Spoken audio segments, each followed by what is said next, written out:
You've tuned into InvisiYouth Chat Sessions, a video podcast series. Our episode starts right now. Here's your host, Dominique Vale. Hello, everyone, and welcome back to the InvisiYouth Chat Sessions, where you can check in for your dose of stigma-breaking, humor-filling, motivation-loving life hacks and motivational tips for all of the medically adultish people in your life. I'm Dominique Vale, founder of InvisiYouth and host of the InvisiYouth Chat Sessions series. And today is season 4, episode 50. Yes, I would like a round of applause in your head and some confetti that this nonprofits podcast reached a 50 episode mile marker. It's especially important for us.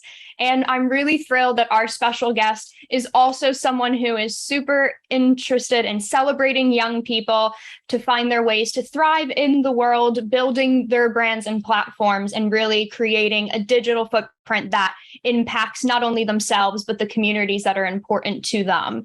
And also, she's a fellow chronic illness warrior and podcast host. So clearly, we're going to have some fun being funny, relatable, and chatty, which are 3 of my favorite things. So I'm excited to introduce and let you guys know a little bit about our guest. Her name is Gigi Robinson.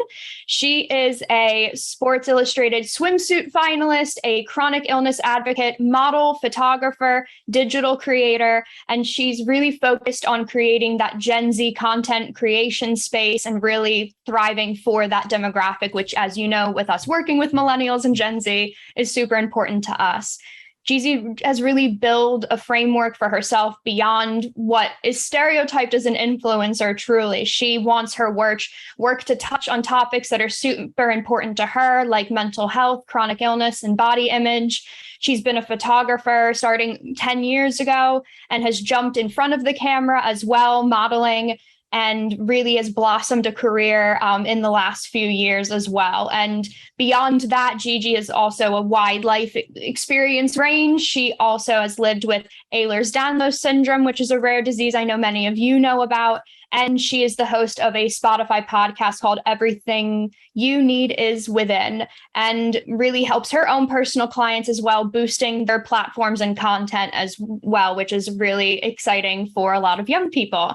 She's even gotten featured on Vogue Business, Forbes, NBC News, and has, I believe it's like over 150,000 TikTok followers now. I'm getting a head nod, so I'm getting the numbers sort of correct. So I'm excited. Gigi wants to empower other young people like herself to find success that they can be proud of and be authentic with. And she will be sharing some of those tips and thoughts with us today. So Gigi, welcome to the show. Thank you so much for having me. I'm definitely really excited to be here. And yeah, there's definitely a lot going on. I've definitely have a pretty big platform, which is really cool. And talking about chronic illness online has been something that I have found really cathartic in my healing journey, I think, over the years. Yeah, it'll be really wonderful to get to chat about all of the sort of array that Gigi really has built as the topic she loves the most in her platform. So we'll have so many different segments coming up. So we definitely tell you to go and stay through the entire episode. Make sure you've subscribed or liked this episode already if you haven't, so you are up to date on getting to listen to the whole thing, or watch on our YouTube channel as well to watch the visual show. And we are going to jump right in with our segment, Medical Pop Headlines. Medical Pop Headlines, Medical Pop Headlines, Medical Pop Headlines, Medical Pop. Medical Pop Headlines. In this segment, we've picked some pop culture related topics and, in air quotes, news stories about our guests, which I don't get to do very often. So we had to pull out this segment for sure with Gigi. So we're going to talk about some of her life experiences and how they can really relate to so many of the mainstream conversations around mental health, body image, chronic illness, and how that really relates to the Gen Z community as a whole. So if you're on our YouTube channel, you'll get to see the little Instagram posts I'm referring to and those news stories popping up next to me, as well as a visual. And if not, I'll tell you a roundabout date when they were posted, so you can pop over to Gigi's Instagram and see and read what I'm referring to.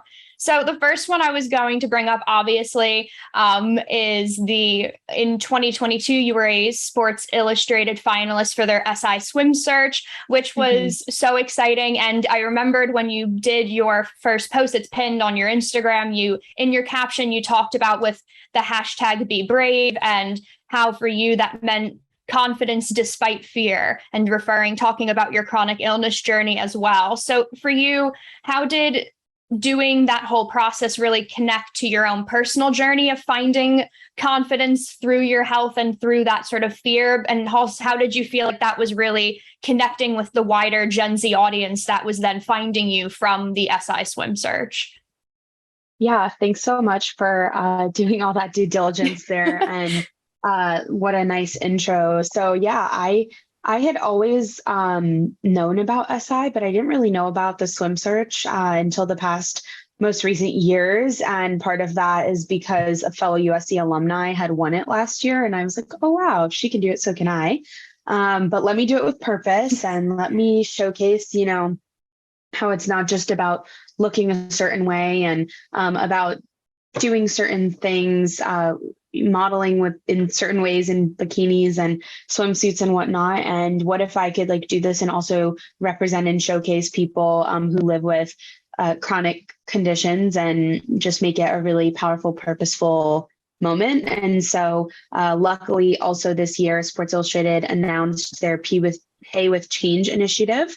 And one of their partners is Maybelline, and they had a campaign running called hashtag Be Brave. And it was about the things that made you be brave. And for me, that's sharing my story online and again, reaching different audiences. I think, I mean, because I have a social media platform that a lot of people can look up to, and because of all the news that I luckily, get featured in and whatnot, I have had people from all around the world message me, which has been really cool. And they're just like, I deal with this. This has happened to my wife. This happened to my daughter. This happened to my nephew, so on and so forth. And it's been really great. And I think engaging the audiences on social media is a way to connect not only with Gen Z, not only with millennials, but also with the parents and the sisters and the cousins of those kinds of people as well, which it's really cool. Yeah, I love how you phrase that too, because we'll always say it's sort of the ally network or the support network around a young person who might have a chronic illness or disability, that if they're able to sort of use a platform that you've presented for yourself, and you can kind of become the Kevin Bacon 6 degrees, if you will, of that, and build that connection of a conversation point that really can kind of take away the guessing game and bring like a tangible example. And that takes away a lot of the fears or anxieties a lot of young people have about their health, especially. So I think that, like you said, you really being forward about how confidence and fear and bravery kind of are all together for you when you are doing different things. They kind of can all juggle together as emotions. That authenticity really shines through in such a beautiful way, not only in your photographs, but in the work that you're able to do sort of throughout your platform. And it goes into the next news story and post I wanted to mention. So this is August, and last month was Disability Pride Month. And on a later July post, it'll pop up next to me, you had gone to the Gray Man premiere and you talked about it being Disability Pride Month, and really posted about sort of the dichotomy a lot of young people, and especially people who use a platform publicly, they face about identifying with their health or disability, but also wanting to normalize celebrating their achievements outside of their health and talking about other things outside of the way their health or illness impacts what they do. And so you talked about how that's something you've been dealing with recently as you've been doing more work publicly. How do you kind of find that balance for yourself? So for you, what is sort of the main thing you'll tell as advice to other young people that want to build a career and still advocate for chronic illness improvements, but they don't want it to be their singular identifier if they're building a public platform? Yeah, well, I think something that's really important to remember is that we're multi-hyphenate as people usually. And when you have a chronic illness, it becomes the center of your universe. It becomes the nucleus that usually propels the way that you act every single day. And it's just important to remember that although that is usually the center of it, that there is a universe around, there's a solar system, if you will, of things that are interesting, that are part of your life. Maybe family's a planet, maybe friends are a planet, maybe school's one, maybe work is one. And they are all somewhat connected because they're revolving around the same thing, which is you living with a chronic condition. But you can remember that you're allowed to like go out to events or like fashion and still be a patient. It would be kind of asinine to think that that's not something that we're allowed to do. With social media, we like to put people into boxes, but I think rewriting that script is really important, especially when it comes down to like, what am I doing with a platform that I'm building, and how can I be a unique, perspective, or how can I also talk about some of my hobbies that, maybe were affected by the chronic condition. For me, photography has been, I don't want to say taken away from me, but it's very physically demanding. And so I have a lot of things like tripods and automatic like gimbals and whatnot that really help assist me to do my job best. But in terms of the actual passion, it kind of shifted focus, and I was able to do different things, I guess, because of the adaptations that I needed to make. So just remember that accessibility and adaptations and adaptive modified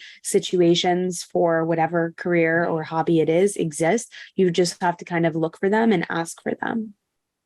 The planet revolving thing just made, it's like, I'm writing that down because I'm going to now use that when I have to explain it to people as well. That was such a good example. And kind of the way that I'll always even phrase, and you doing so much work in the digital space, hopefully you appreciate my analogy. Otherwise, I feel like I'll fail this analogy very quickly. But definitely, I'll always say it's kind of like having Instagram highlights, if you will, and they're different highlights. They're not called highlights as it being like the highlight reel of your life, but they are highlighted parts of yourself. And so for so many young people, I'll say, if you want it on your Instagram, but you don't want to have a chronic illness or disability Instagram account or public platform, like make it a highlight for yourself. So it is something your community of family or friends or wider can just click to, and that's where it'll go to. And that really is like, you're flushing it out in a way because you want to balance the scales. And I always say it's important to like kind of tally in, if you will, or kind of have that check-in if you're looking at what you're posting about or tweeting about and you're like, wow, I'm really only talking about this one hobby of mine. And I've had so much going on with my health and I never even brought it up.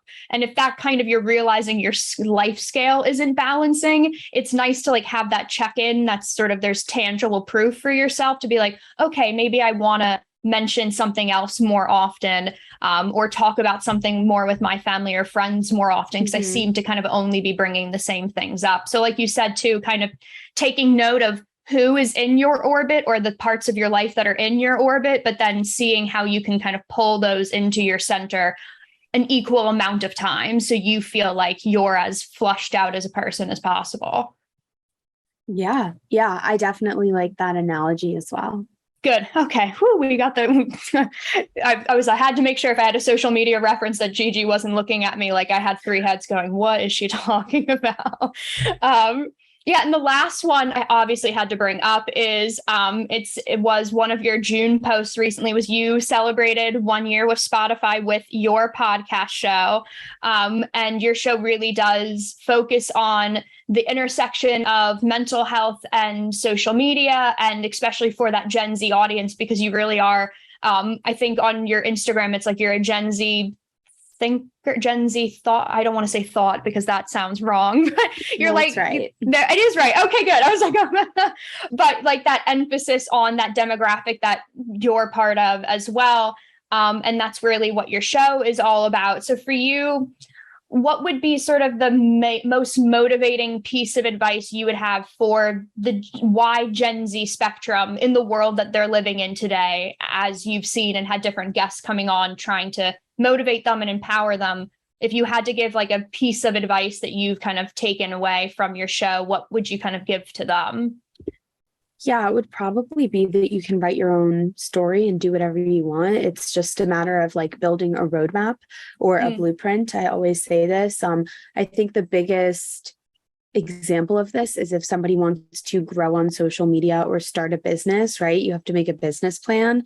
So people often forget to apply that to the sphere of social media. So a lot of times I'll have friends who are busting their butt to go out of their way to go to these pop-ups in New York City and get all this free stuff, but they don't have an LLC set up and they're not getting paid for it. And therefore it's kind of like a confusing moment for them because they're like, why am I even doing this? Like just for clout, just to build things up. And I think having these tangible benchmarks with a roadmap or with a blueprint is really important. The other thing is if you have things you want to accomplish and you have seen other people do it, perhaps you can use that as an example of a blueprint and therefore figure out what you need to do to ultimately do that for yourself.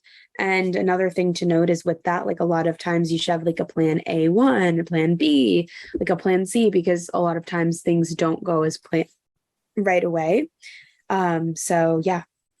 Yeah. And I love how you said like having different options of plans, because it's always, especially for that millennial Gen Z age group, they're always kind of said like, if you don't achieve the dream that you have, like don't have a plan B. And that always tends to be the focus for so many young people is I want to be able to try and reach my dream. So I like that you said that that's actually a good thing to have multiple options, even if it is only plan A. But like you said, there's like plan A1, plan A2, and it's like the variations of your main goal. I think it would take away a lot of the pressure of, especially if you have a chronic illness or disability, if you try plan A1 and you realize physically that's not going to be able to be long lasting. So you don't feel that let down if you have to then kind of shift gears to a different way of doing something, which I think is really good for especially people who deal with, especially like myself, with health issues. I've had to make variations to InvisiYouth over the last 7 years, numerous times, just to adapt to my own health since I run the organization. And for me, that doesn't mean that the charity is still plan A. It just means I've had numerous I don't know what letter I would be on underneath plan A in my little outline at this point of options I've created for myself. But I think that's a really good tool for young people to have. Yeah. Yeah. Absolutely. And I love that. And I'll always say to young people, especially my teenage volunteers, is don't rush aging yourself. It seems like that's such a focus of trying to mature. And when you have a health issue, you have to grow up very quickly to handle such big topics. But I always say you're only really young in age. And I mean, my body feels like it's 70 most of the time, but technically I'm still 29, but you only get to be youthful in that regard once and just like enjoy the young process, because you get to be an adult for way longer in your life than you get to be in that sort of teens and 20s age group. So have fun with your youthfulness instead of trying to like hit the fast forward button. And I think that's something I've always really enjoyed with your platform is it is so professional, but you still like embrace that you're in your mid-20s and you embrace like that you are a young, youthful person and like still having fun. That is what young people should be doing. You're not just trying to like jump into the professional field and kind of throw away your youthfulness.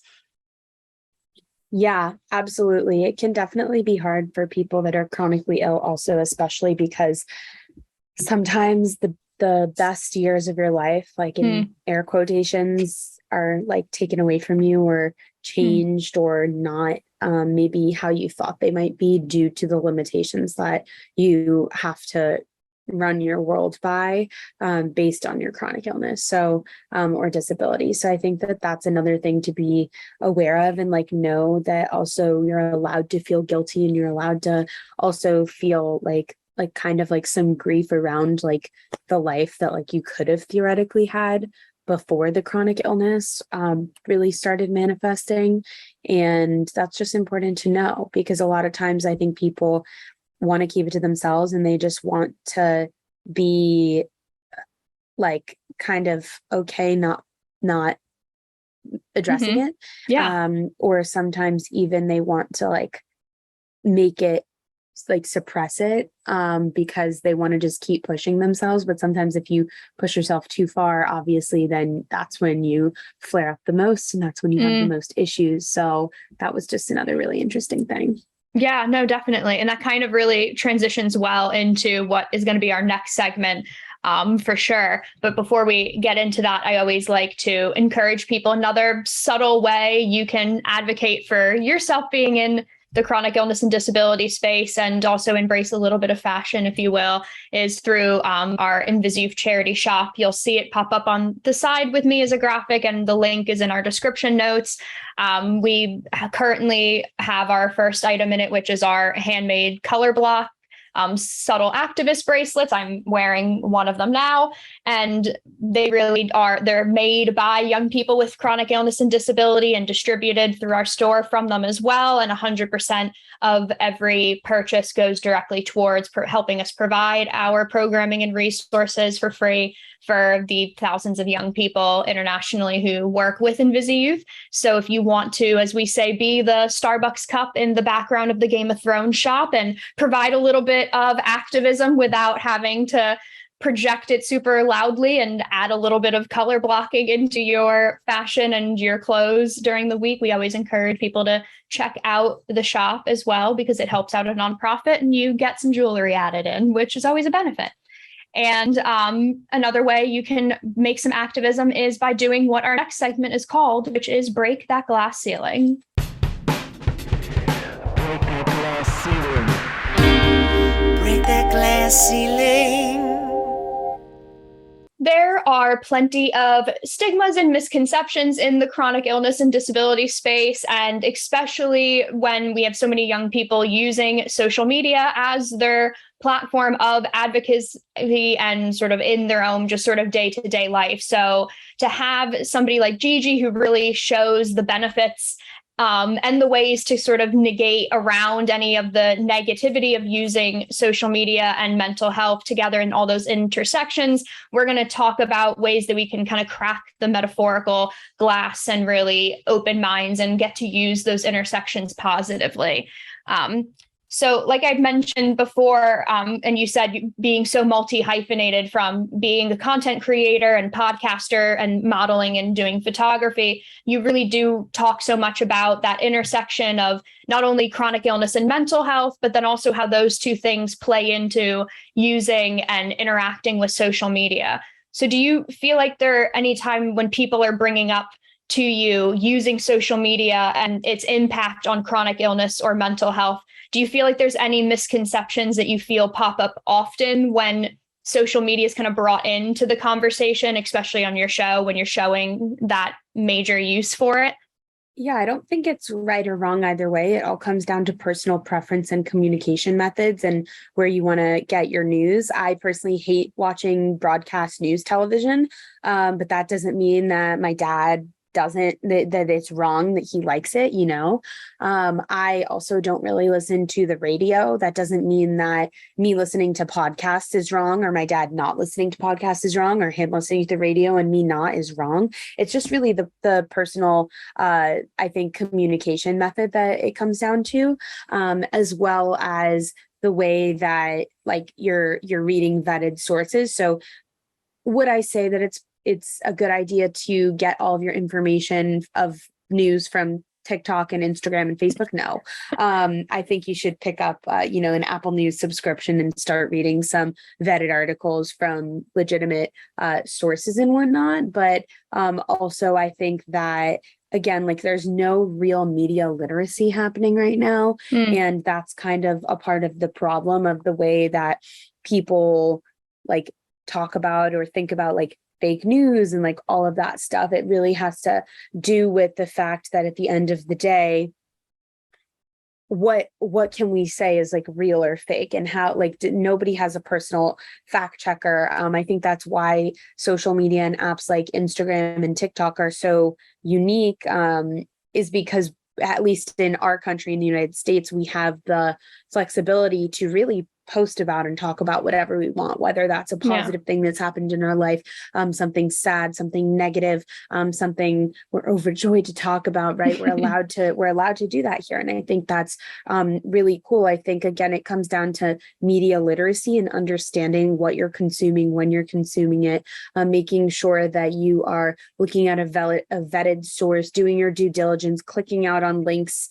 Hopefully they're not spam links, and making sure that, you know, what you're digesting is also resonating with you. I think a lot of the time also people, especially with like the whole whistleblower case on Facebook last year, that a lot of data shows that these platforms don't necessarily have our best interest, that we are really the like lab rats who are running the platform and giving them the data about human psychology, about the way that we interact with their product. And in turn, they iterate on it, they get more users, they make more money. So I think we don't always think about the big picture, but when you hear about the lack of transparency, I think that's what really makes people upset. Like the parents of, let's say, teenage women or teenage children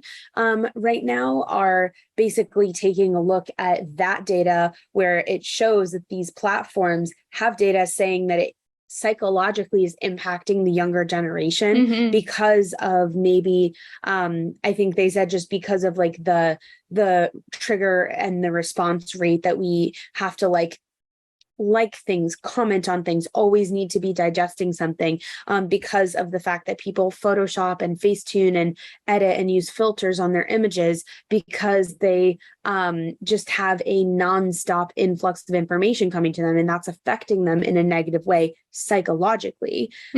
What we don't have is any social media literacy about this. There's no conversations in schools about how to use social media, how to not only, you know, watch out for cyber scams, right? Like we're over that. We're past that. That's like mid 2000s already. We need to have these conversations that are more about like, okay, if something's making you feel bad, how can you recognize that? If you are, you know, feeling a certain way about maybe something that you've scrolled on Instagram or TikTok and it's making you happy. Maybe why is it making you happy? Is it a hobby of yours? Is it something that just brings you joy? Does it remind you of something in your real life? And really figuring out how to detach ourselves from this digital persona that we're making. So is it good? Is it bad? I don't know. I think it's in the eye of the beholder, but I really do think we should place an emphasis in the near future on some policy around media literacy, especially in the education system.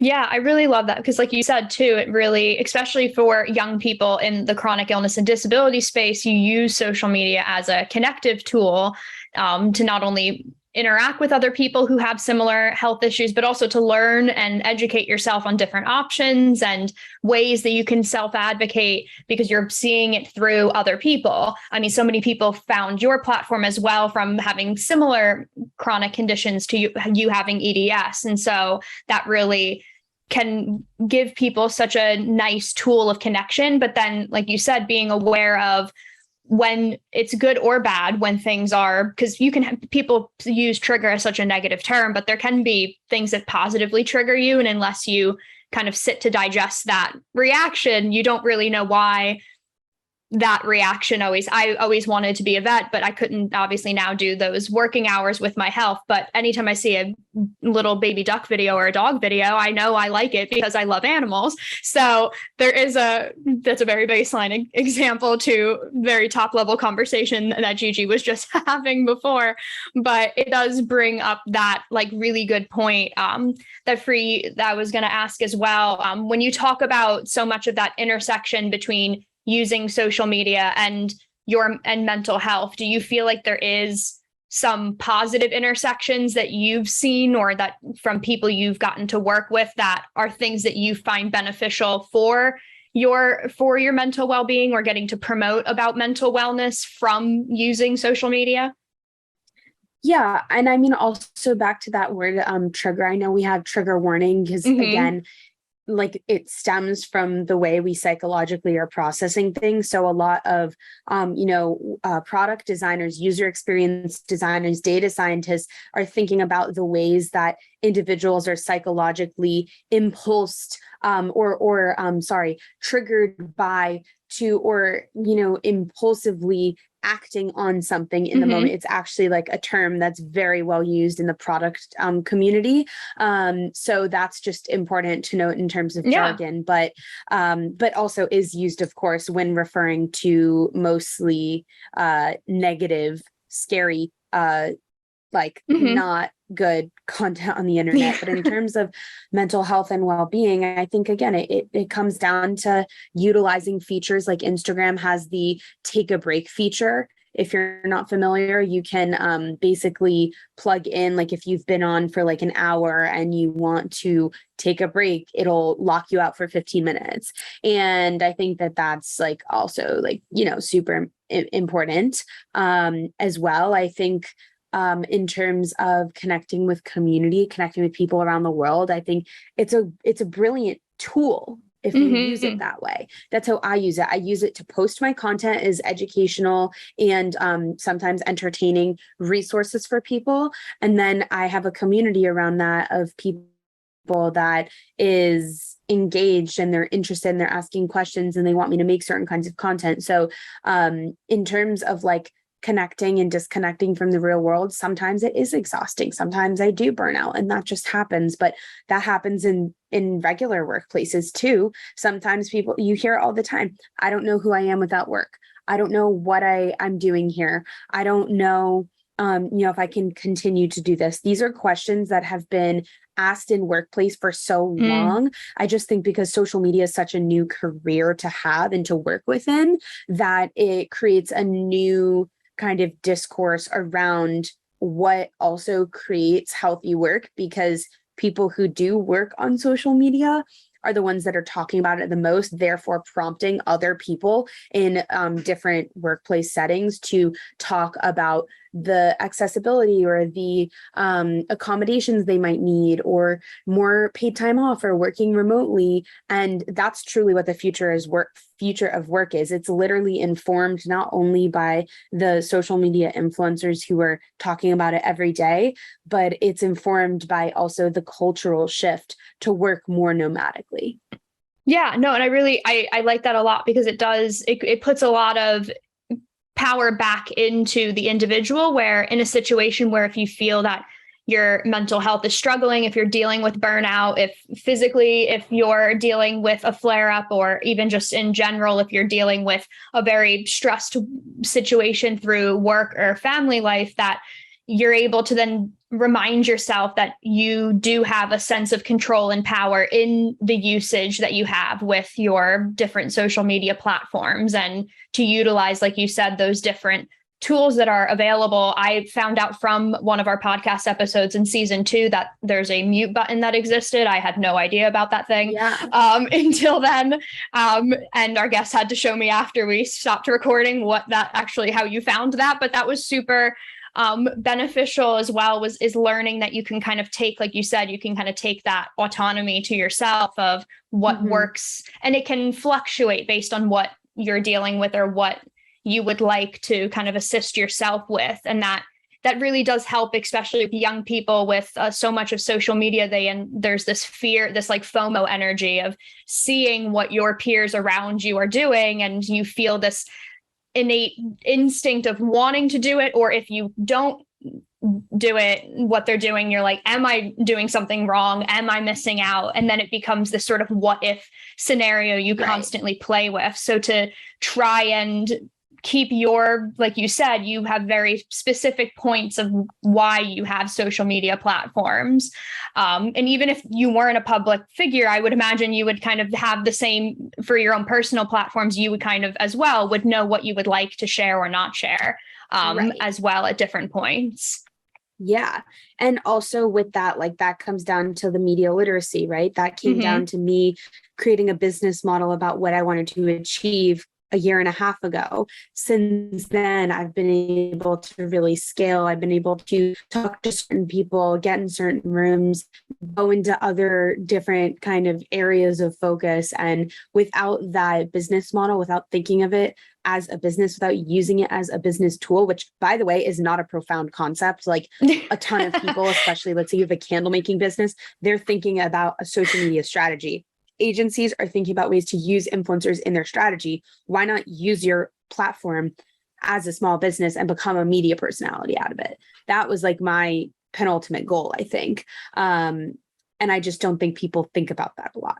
Yeah. And I love how you phrased it that way too, is because this will go into my next question. But before that, I remembered I was listening to an episode from a therapist, and they were talking about mental health with millennials. And they said, well, if you're going to go on to new social media platforms, they said, even if it's a private account with just your friends or family, they said, before you start posting anything, what would you want to be your brand of the types of things you're posting? Because even if it's not going to be public and it'll always be private, that's your digital footprint that does not go away, even if you delete it. So to think about it in a permanency, even if you're 14 and you're like, I just want to post TikTok dances or post me how I like to make my lunches or my like step-by-step meal prepping, that's fine. But figure that out early of what are the things you would like to share. And would that be something you would be happy to be your footprint when you're in your 50s or 60s? And to look at it like that, even if it is just your own personal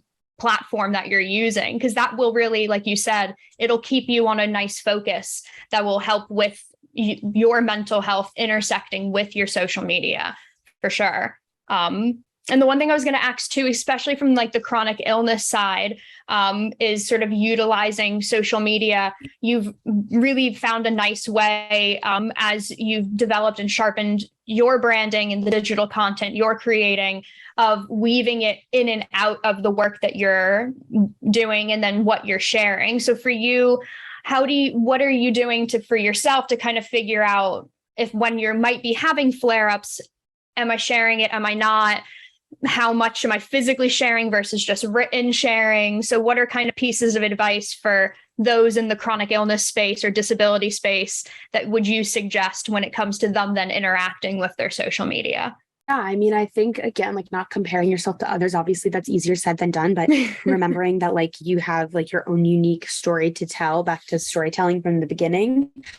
But also that you don't need to share everything. Not everybody needs to know your medical business. I mean, I think it's actually really interesting because in the near future, there's probably going to be some kind of, I think, address regarding the way that patients actually use social media while they're in and out of the hospital, because people are, taking videos now of their experience. Does that violate HIPAA laws of other people? Does that violate, does that put the hospital in jeopardy? I mean, if somebody sees something that's like wrong, on the flip side, sometimes people documenting their medical experiences online is also leading people to diagnosis. Some of them good and some of them helps, save their life or improve their life quality because they got the diagnosis. Other times, though, they're seeing this a lot with teens because of the increase of people talking about autism and Tourette's syndrome. There's actually an increase right now in Gen Alpha and Gen Zers that are on the younger scale developing and or finding out that they have a Tourette-like syndrome that is caused by the influx of information that they're reading. So it actually comes down to like the way that we're actually processing this information. And I just think that it's very, very interesting if you look into that. And in terms of more women getting diagnosis of ADHD or of autism, that's also gone up too. And is that good or bad? It's neither. It's both. It's all of the above. It's something that helps other people find out more about themselves, to help them be more knowledgeable and to help them live a better quality of life overall.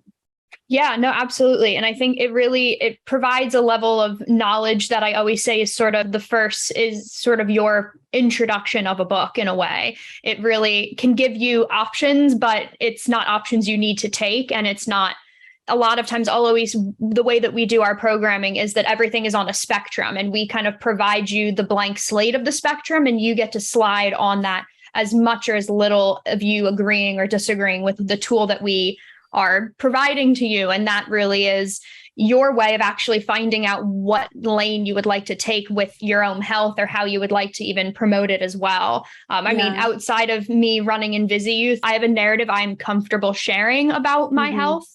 And I don't really stem far from that. I've been chronically ill for 14 years. And so I don't share beyond what I've carved as my comfort and my sort of safe spot of what I like to share. And then if I'm in my more intimate settings, I might then divulge and discuss more. But in a public setting, that's what I'm comfortable sharing from a photography standpoint or in a literary standpoint. And if you feel a sense of comfort in what you're sharing, then I think that really allows you to utilize a tool in a virtual sense in a really positive way.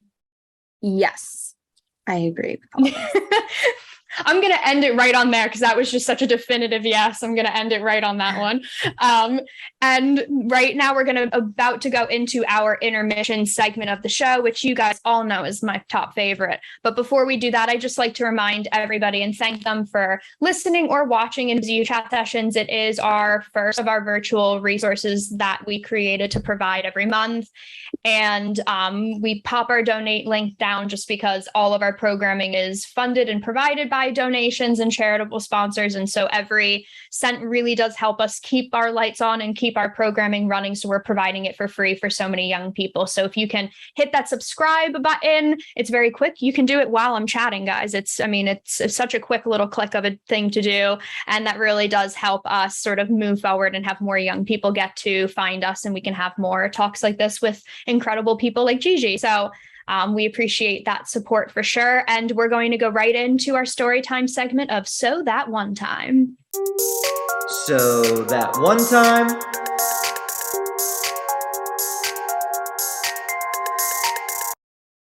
All right, Gigi, I'm going to relax and drink my water and you can tell me a story.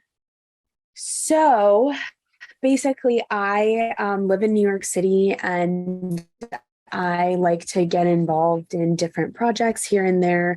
I personally remember back in Health Awareness Month, that was really, really relaxing, as well as empowering for digital creators to just like take a break and whatnot. So I basically just I went out and I did the whole shoot your shot thing, and I asked a bunch of different sponsors to send over gift bags or stuff for gift bags that I could make for people. And then I partnered with a really cool vegan restaurant here in New York City called Beatnik.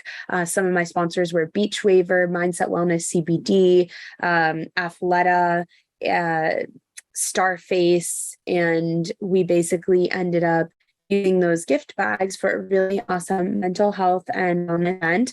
Did on the top of the Empire State Building at sunrise, and it was just a really great moment. I had two of my favorite wellness people come in. I had Avi Greenberg, who is my breathwork teacher, come and lead a guided breathwork session for everyone, again, at sunrise on the top of the Empire State Building.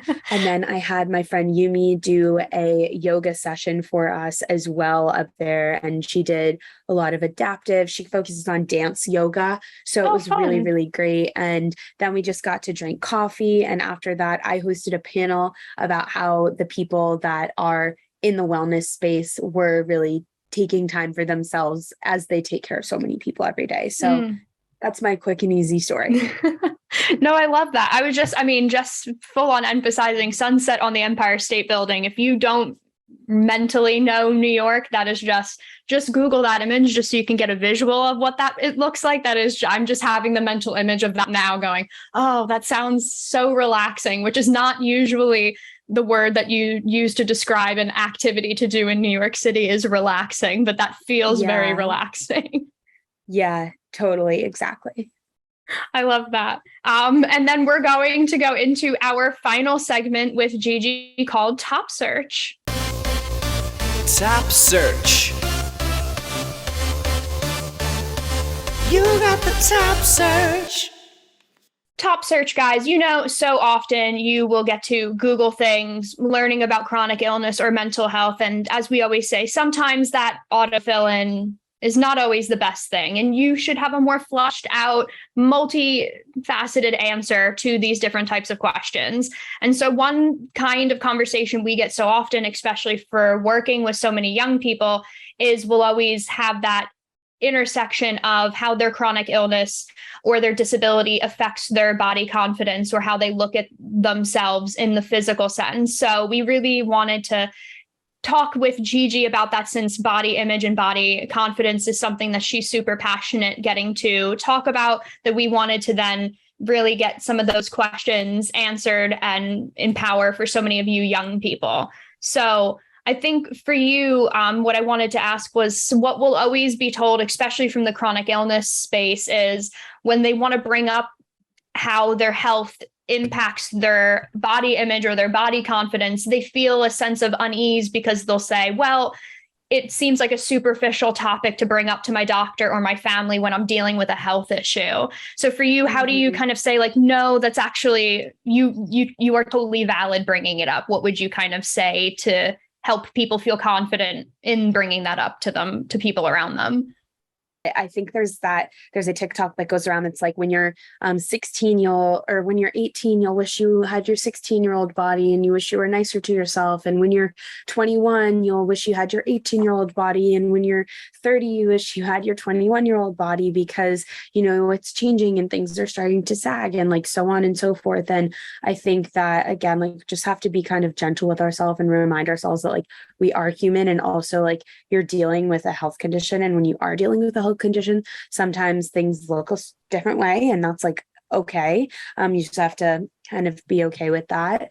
And if you really do need help, I suggest going to therapy if you can get in there and talk to your therapist about that, especially even psychologist or psychiatrist about that, to help you through any issues that you may be having that may be adding to that. Sometimes medication makes you gain weight. Sometimes medication makes you lose weight. Sometimes you develop disordered eating habits around your health, and there's not much you can do about it except talk about it. So don't feel ashamed to talk about it. Everybody has a unique relationship with their body that you just have to accept for what it is.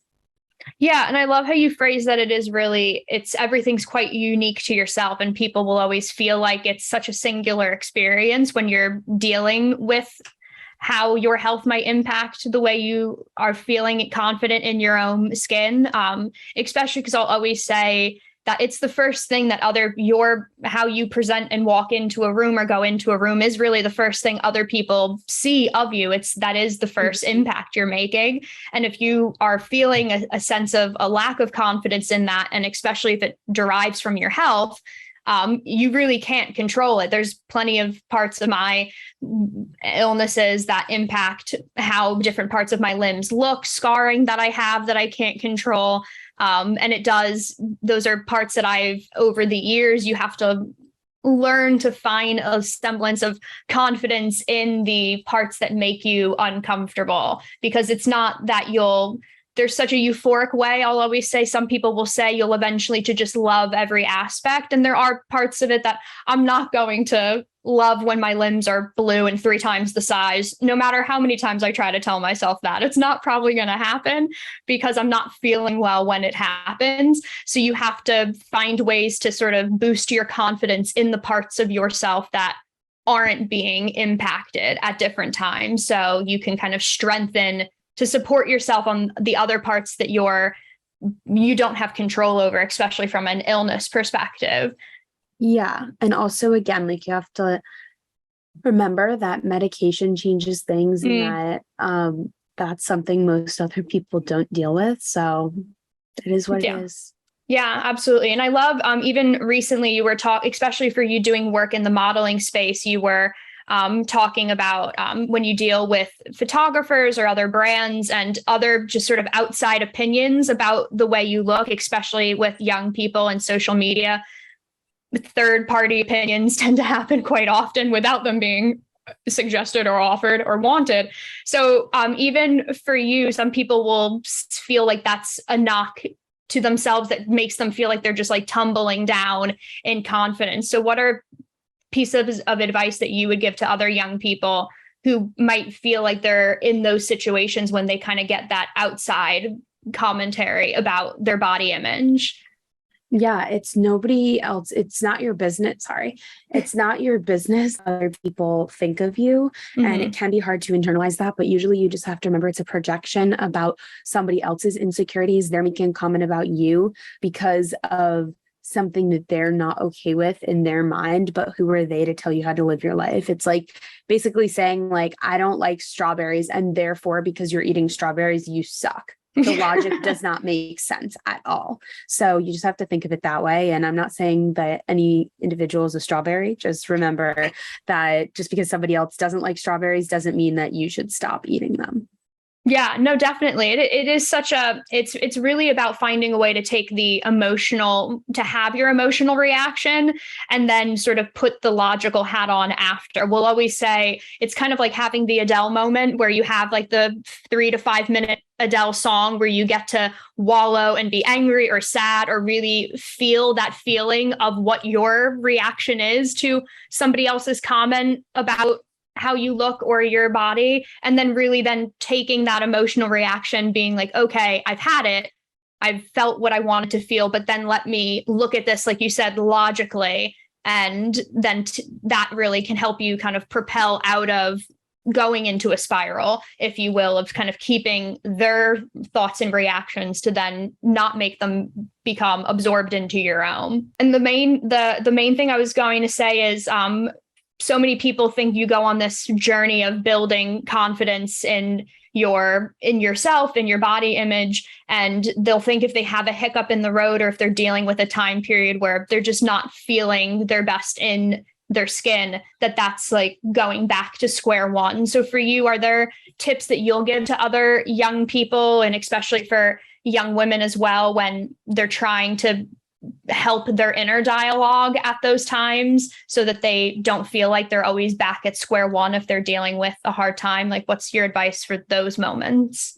I mean, it's really hard, I think, because it's dynamic and everybody has a different like output. But for me, like I kind of let my room get out of hand, and sometimes cleaning can be really painful. But once my room is clean, I like to light candles. I like to journal. I like to do work, and I sometimes just like to watch Netflix and deconnect. So that's kind of what I do. And sometimes I default on creating content as well. But that's what I do. That doesn't mean you should do that. It's very unique. I think find a couple of things that make you happy or that make you relax, you know? Yeah, no, definitely. And like you said, it's really kind of, you had mentioned it in the beginning, is really figuring out with like, even with social media literacy, is figuring out what are the things that make you feel the happiest when you react to them. And then trying to then sort of interpret that and put that into your daily life is really a good tool for it. We'll always say some people are more into journaling and talking to themselves in the mirror. I've always had Post-it notes on that are not just reminders because I forget things. Some of them are actually encouraging quotes to myself that I'll have in my room, but then other people really do. I thrive off of reassurance in that way.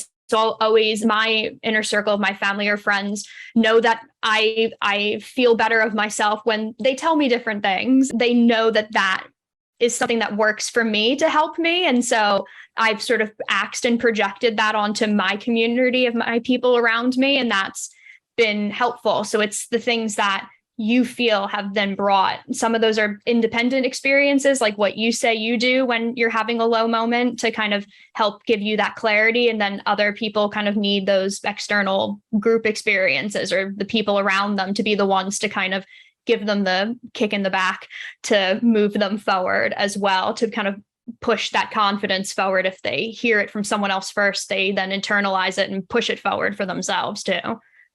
Yeah, absolutely. And that, I think like that's a really good, confident place to end the episode as well. And thank Gigi so much for being on the InvisiYouth Chat Sessions. I had so much fun getting to chat with you and pick your brain of all the different pieces of advice and tips that you have for so many young people in the chronic illness space that are, like you said, very multi-hyphenated people, and letting them embrace all the different parts of themselves beyond the chronic illness or disability they have. So I thoroughly appreciated having you on the show, and I would love for people to be able to find you and the work that you do. So where can people find you on social media? Yeah, thanks so much for having me. I hope this was really helpful. If you are a patient or somebody who is a friend of a patient listening, in the near future, I'll be coming out with some cool resources about living as a patient. So stay tuned for that. You can find that at gigirobinson.com in the near future. You can find me at it's Gigi Robinson anywhere. So that's the @, the word it's, and then my name, Gigi Robinson. Or you can just Google my name, gigirobinson.com. And yeah, I really appreciate it. And if you have any questions or enjoyed, just reach out. Yeah, thank you. And we'll have all of Gigi's handles and her website linked below in the description and show notes, so you can go right to her as well and get connected. And like always, you can find InvisiYouth on Instagram, Facebook, and Twitter at InvisiYouth. And you can subscribe to our YouTube channel or any of our audio podcast platforms. Anywhere you listen, you can subscribe to us there as well, and stay up to date on all of the resources we put out every month and the work that we're doing. And thank you again, Gigi, so much for being on the podcast. And I will speak to all of you soon. Bye, everybody.